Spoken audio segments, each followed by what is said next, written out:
shit.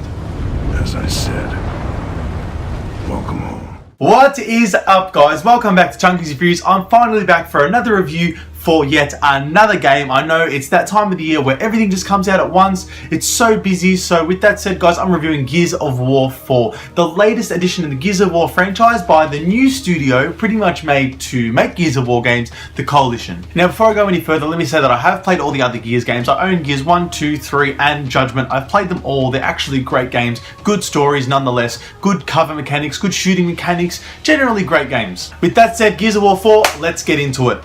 Now, the first thing I like about this game is the fact that it's just a mix of the old and the new. So Gears of War is trying to pave its own way for a new trilogy, a new set of games, and it's also mixing in what made it great from the past, basically Marcus Phoenix. Now, the funny thing is, and I really made this connection playing through it, it feels like Star Wars The Force Awakens, and what I mean by that is it plays it safe, it uses a lot of things from what made the original trilogy great, and that kind of can be its downfall in some respects, but it's good because you see the older characters from the original trilogy basically passing on the torch to the characters of the new installments going forward. So with that said, the story takes place over one night this time. It involves characters JD Phoenix, who is Marcus Phoenix's son, Kate, and Dal. Now, these three characters have a village, and basically they've seen their village get terrorized by a new enemy known as the Swarm to them. On top of that, the coalition of ordered governments, which we've seen in the past three games, they've changed quite a bit, and they're coming after JD as well. So with that said, those three characters, they need the help of someone experienced, someone who knows what's going on. So JD decides to call his dad Marcus. Now, Marcus is the main character from the first three titles, if you didn't know that, and Marcus is basically tagging along with them through the course of the story. Now, firstly, JD and Kate and Dal, they're likable characters. Marcus is, fleshed out over three games. Not really going to talk about him, even though he is a serviceable character in this game. I did like JD. He's much more, not comedic, but he's much more lighthearted. He's got a bit more of a fun tone to him compared to Marcus. He's not as serious. I did appreciate that a bit more just because there's a change of pace. I'm looking for new characters and new things, because if they had focused on Marcus, it would have gotten a bit stale towards this point.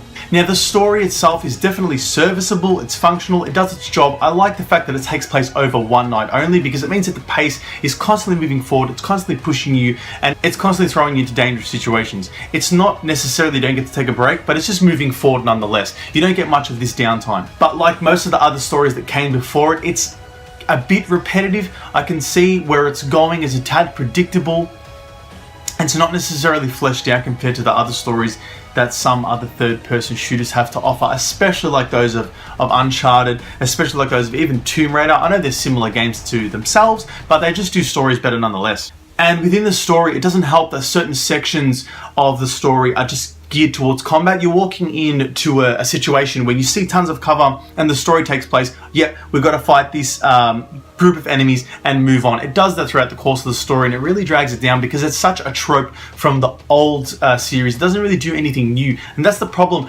alongside the story. The story doesn't do anything new. It doesn't push any boundaries, and that's why I brought it back to Star Wars The Force Awakens, because basically it's just playing it safe. This game is bad by no means, but it's definitely not pushing the genre forward. However, Gears 4 intertwines the repetitive gameplay with some really awesome set-piece moments. I think these moments are not necessarily few and far between, but I did want more of them because they were definitely the highlights of the game.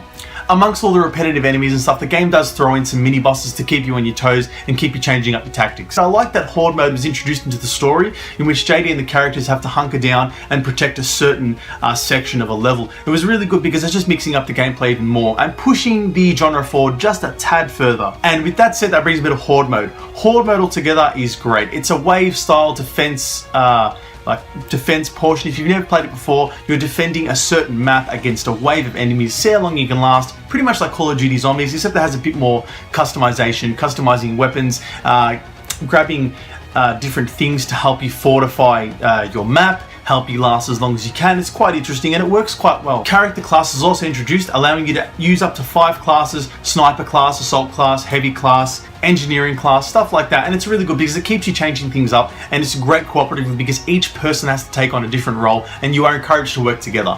All in all, a great update for Horde mode. Now with that said, the actual multiplayer in general is just as good. It has a more arcadey feel, a more fast-paced feel than the past titles, which is really good because like I said before, it's pushing forward. I want to see some things in the multiplayer and the single player change a little, and this is a welcome change. With that said, two modes that really caught my eye and really were the most entertaining out of the bunch were Arms Race and Dodgeball. So Arms Race sees you going through each round with progressive weapons. Weapons are changing, you have to learn how to adapt to each weapon as it's given to you, from shotguns to pistols to rocket launchers to assault rifles. And that's great because it keeps things moving, keeps things changed up. And secondly, Dodgeball. Dodgeball is a great mode because it encourages players to work together. And basically the way the mechanics work is when a player gets downed on your team, if you take out another player on the opposing team, you can then revive that player on your team. So basically one player on their team dies, you get one player back. One of your players dies, they get one player back. And it's really good because it encourages you to keep moving, keep looking out for your teammates, and one player can really change the tide. It can go from 3 versus 1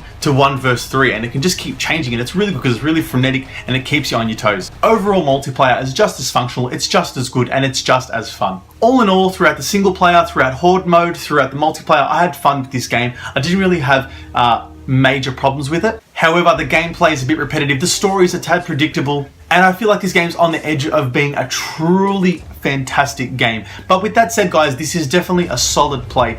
Gears of War fans will appreciate this entry nonetheless. It still does what made the other 3 games great. It still does it in spades here. It just doesn't do anything more. But then again, that doesn't mean it's a bad game nonetheless. The mechanics work well, the shooting works well, it feels great, and it functions just as well. Everything else is just as fun. However, I would appreciate a more forward-moving experience in terms of taking the genre to the next level. Hopefully Gears of War 5 might do that, but then again, Gears of War 4 is a very enjoyable experience.